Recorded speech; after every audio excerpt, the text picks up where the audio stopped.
The Texas Parks and Wildlife television series is supported in part by Texas Parks and Wildlife Foundation, conserving the wild things and wild places of Texas thanks to members across the state.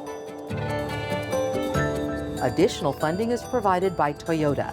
Your local Toyota dealers are proud to support outdoor recreation and conservation in Texas. Toyota, let's go places.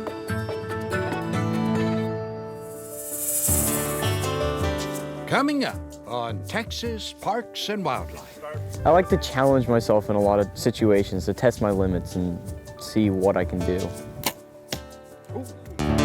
Now people can go that whole 20 miles biking and walking and even horseback. During the week after the full moon in August, one of nature's most remarkable events unfolds.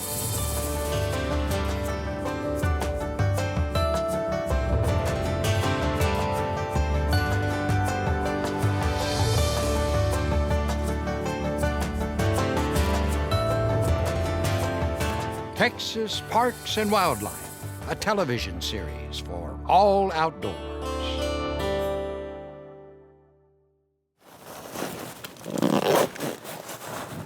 We got up just like at regular time to go to school, but Jonah was lucky. We pulled him out of school to do some real-life hunter's education. All right, ready to roll? Mm-hmm. Drove down from the North Dallas area, had some good father-son bonding time on the way here. We moved down to Texas about 5 years ago, and kind of making the shift from hunting in Iowa to hunting in Texas has been a big change. Living in a major metro, you have to put in some effort to make those kind of experiences happen. So this is affordable and gives you access to places you would never get otherwise. We're here in Lampasas County to do a youth hunt with the Texas Youth Hunting Program. So push your palms to the sky. It stretches all those tendons and all those muscles that you're going to use to draw any type of bow. The Texas Youth Hunting Program exists to help kids that are interested in hunting get started. Range is hot. If you have the interest, we have everything that you need to be able to go hunting. We'll help you have a place to go. We'll help you learn what you need to know. We can give you the gear you need. A little bit more of an involved event than a lot of our hunts because bow hunting is a little bit more complicated. You're changing your point of aim to adjust your point of impact. You have to be a ninja. Yeah, it's basically, you gotta be sneaky, right? Like, you gotta creep in there, you can be set up before they come around. Bow hunters are a curious group of people. We are choosing to make everything harder.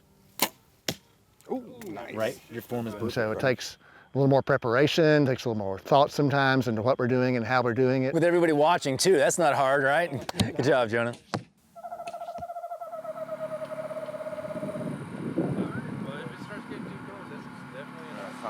I think it's pretty cool to have like the base camp experience. A lot of kids don't get that these days. When you walk down the fence line, you won't have a problem seeing. They don't get to experience being around other parents that are interested in outdoor activities.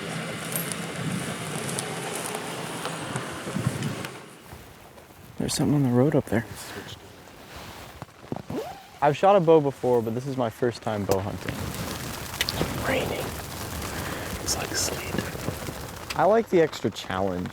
I like to challenge myself in a lot of situations to test my limits and see what I can do.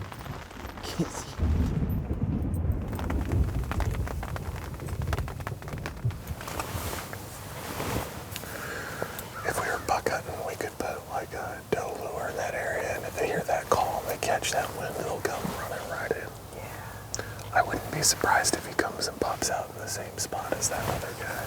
Excited. I'm hoping we'll see a doe, because we saw a buck earlier. He wasn't legal to shoot.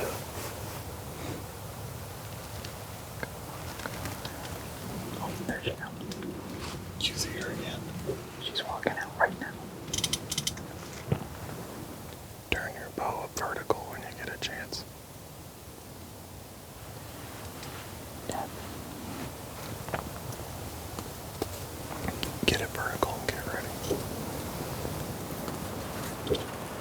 She stopped. The feeder wobbled. She probably winded us.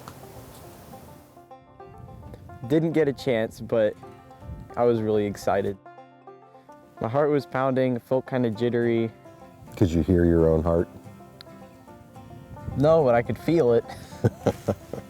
That's awesome. You can hear him crunching the corn. The veterinarian said he needed to get braces. That one? Yeah. You know why?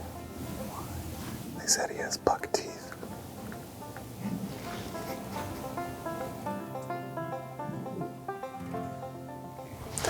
I don't think you like my joke. No. Anytime you're out hunting is better than any other day for the most part. Besides your wedding day, or your wife's birthday, or your anniversary. Oh, I said that your wedding. Did I get my anniversary? Yeah. I think about it more about like filling your heart and mind with memories than your freezer with meat. I know we'll look back 20 years later and say, oh, you remember that time we went out with all those crazy guys and got to do some deer hunting? Like, that'll be what we talk about.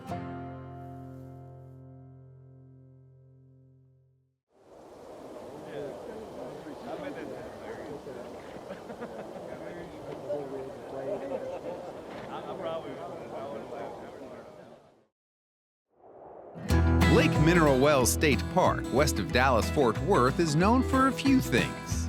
Camping in the shade, fun in the water, and some scenic terrain. It is also known for its wealth of trails, but one trail in particular sets this place apart. We have a trailway, and this was an old railroad corridor from Weatherford. They have abandoned that line and they've made it into a trail. The Rails to Trails project is a 20-mile trailway from Weatherford to Mineral Wells. Now people can go that whole 20 miles biking and walking and even horseback. The pathway is a unique avenue for exploring some pretty crazy Texas history. A little water tower here. The town is historic. They came to it in droves because of the mineral water. In the 1920s, it was considered the South's greatest health resort. Mineral water turned mineral wells into a destination, and the railroad brought visitors by the thousands, including a few notable names. Being a resort town, they had entertainment while they were here, and so you had people like Will Rogers. There's photos of Judy Garland here. The Three Stooges that were here. That trail is a different way to experience history because you are traveling the same route that the people coming in on train came into Mineral Wells. You're on that same route. That's neat. Mineral Wells Trailhead was the point where it came into town, and the train depot is not very far from there, the original train depot. And there was a spur line that went from that trailhead up to the Crazy Water Bottling Company. And so, a lot of history there. Crazy Water was most famous, and it was even dehydrated into crystals, boxed up and shipped all over to rehydrate, and they could have Crazy Water all over the country. Dehydrated water may be a thing of the past, but you can still buy fully hydrated Crazy Water in town.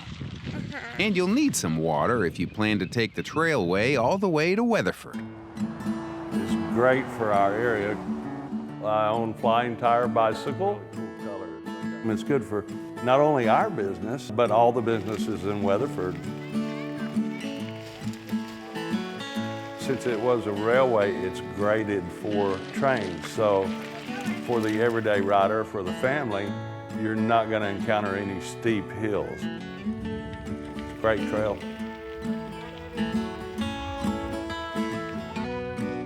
Slow and steady.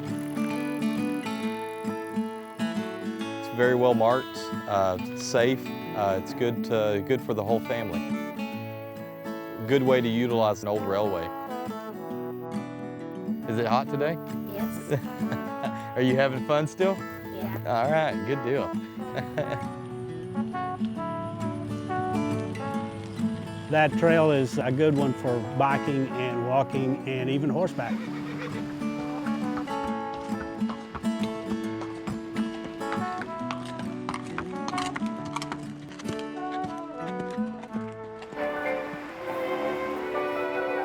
So if you're looking for a getaway that is about the destination as well as the journey, a place to both soak up the scenery and get active, consider a trip through time on the Lake Mineral Wells State Park Trailway. Thank you for listening to our program, which originated in Mineral Wells, Texas.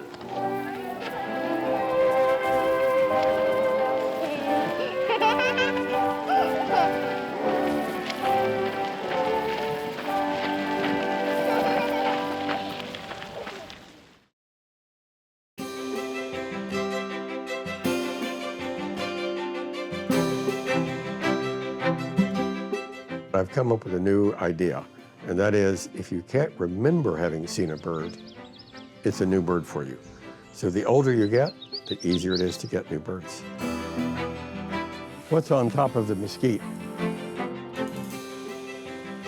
I'm Victor Emanuel. I was born in Houston, Texas. And one thing, guys, I didn't get to mention about scope procedure. Look, to the right, a flock of birds are coming in. I got interested in birds when I was 8 years old, and it's changed my life. When I was in the Cub Scouts, one of the boys said, you should join the Outdoor Nature Club. You should go to their meetings because I can tell you're interested in nature and birds. So I went, and there I met my mentors, Frank Watson, Armand Iramatki, and Joe Heiser.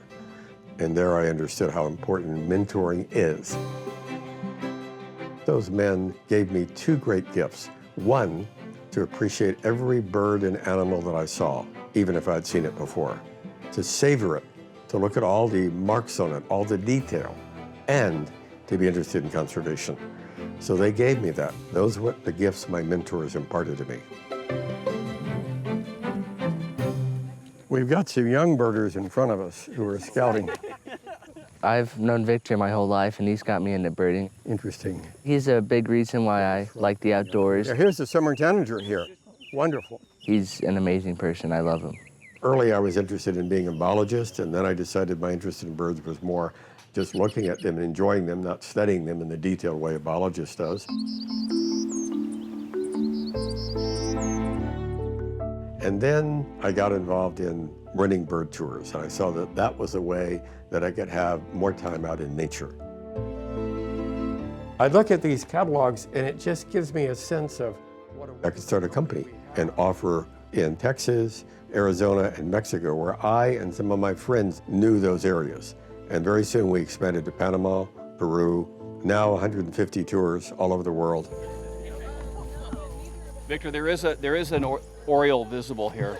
My name is Barry Lyon. I'm the Chief Operating Officer of Victor Emanuel Nature Tours. There's the oriole on top. In 1986, Victor started a program of summertime youth camps for young people that were interested in birds and natural history. Until that time, nothing like that had ever been done before. Early in 1987, I went when I was 15 years old. Attending the youth birding camp was a transformative experience in my life. Ultimately, Victor offered me a job when I was about 8 months out of college, and have been with him in this company ever since. I love birds and nature. I enjoy guiding very much. But I didn't necessarily land in this line of work because this is what I had to do with my life. I chose it because of the examples that Victor set. A lot of activity coming in. Immortality is not having a monument named after you, which eventually is going to fall down. It's to offer good values and change the life of a person that then may change the life of another person that's younger, and then another person that's younger, and then another person that's younger, and that can go on for hundreds and hundreds of years. That's immortality.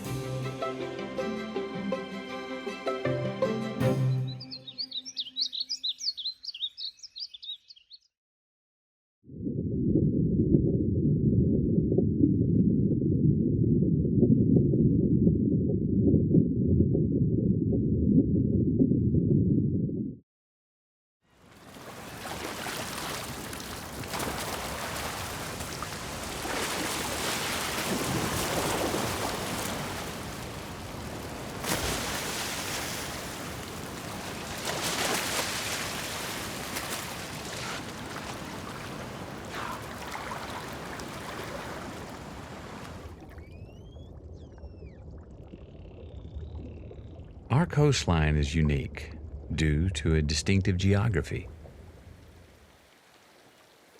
Texas is protected by barrier islands and peninsulas. When salt water from the Gulf passes through them, it combines with the fresh water and nutrients from our rivers, creating an underwater prairie of grass that attracts life from across the hemisphere.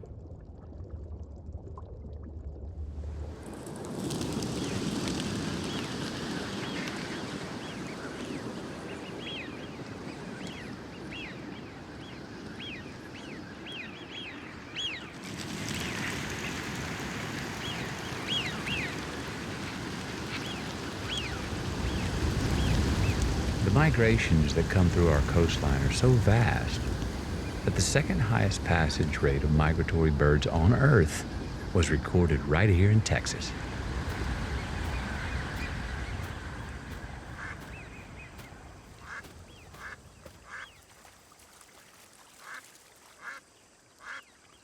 These coastal marshes are also home to a master of ambush.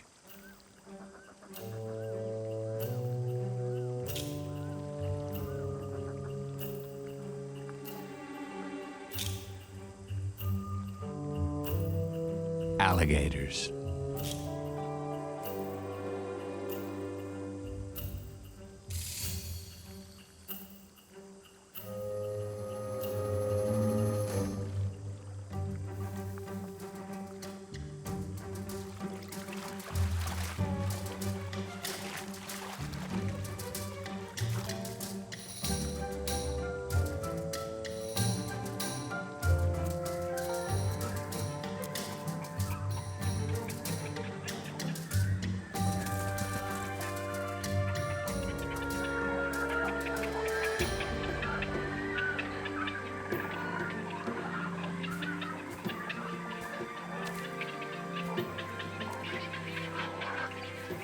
Islands along the coast provide crucial habitat for colonial water birds to build nests and raise their chicks.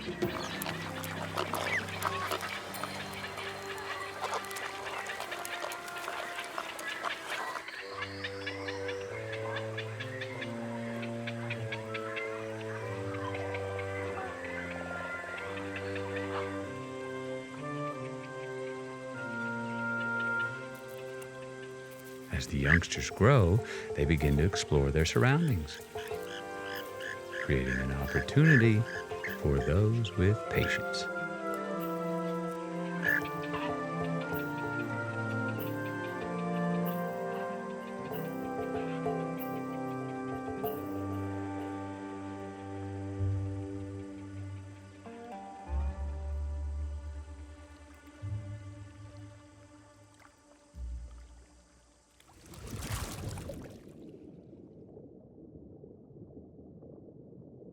Below the surface, the mixture of fresh and salt water creates a nursery for the Gulf.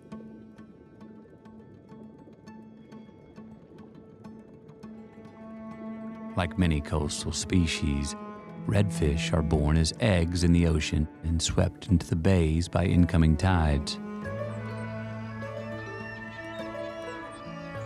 As juveniles, they hunt these shallows until they grow large enough for life at sea.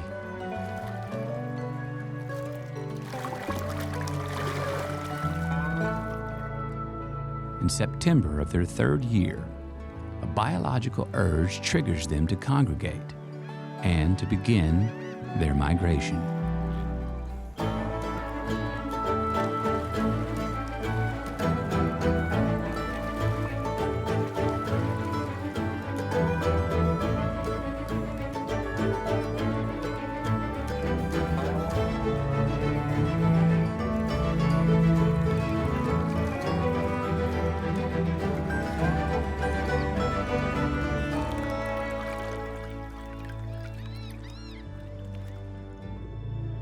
Driven by instinct and following the tides, they are swimming to the ocean to live out their adult lives. With them flow nutrients from across Texas. Transported by our rivers, the gift of fresh water reaches the Gulf of Mexico.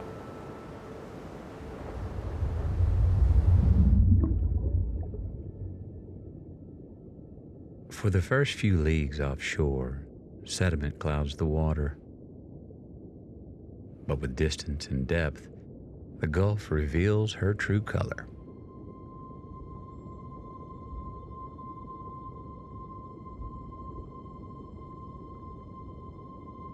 This deep blue world seems far from our own, yet nutrients from our bays and estuaries fuel much of the plankton, which are the building blocks of life in the Gulf.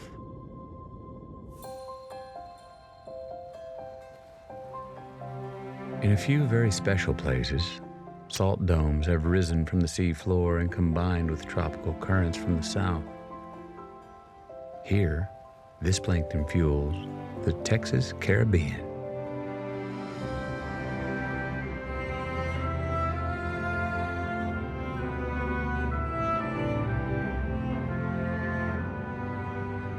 The Flower Garden Banks National Marine Sanctuary.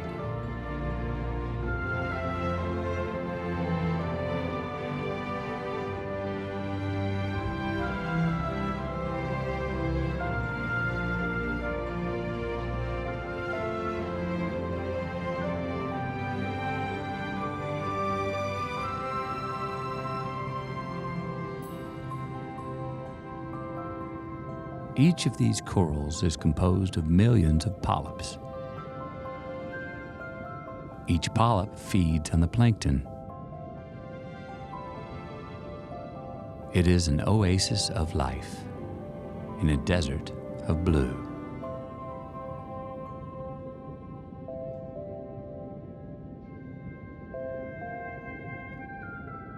We are still unraveling the mysteries that abound here.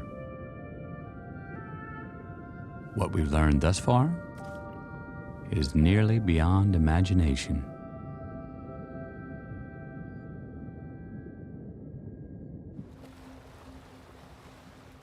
Shortly after the sun sets, during the week after the full moon in August, one of nature's most remarkable events unfolds.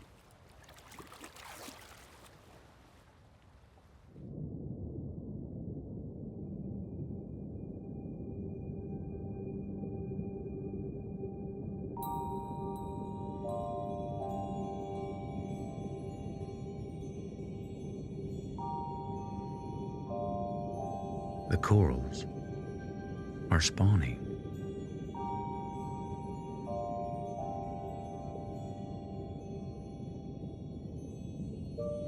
We do not know how they communicate, but in unison, millions of coral polyps release and fertilize their offspring.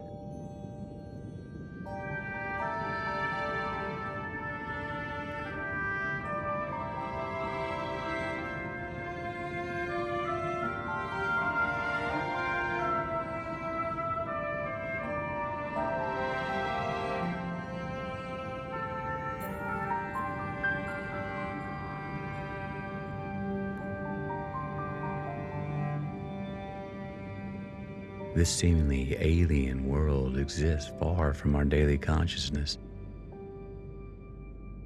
yet it is connected in ways that we are just beginning to understand.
This series is supported in part by Texas Parks and Wildlife Foundation, conserving the wild things and wild places of Texas thanks to members across the state. Additional funding is provided by Toyota. Your local Toyota dealers are proud to support outdoor recreation and conservation in Texas. Toyota, let's go places.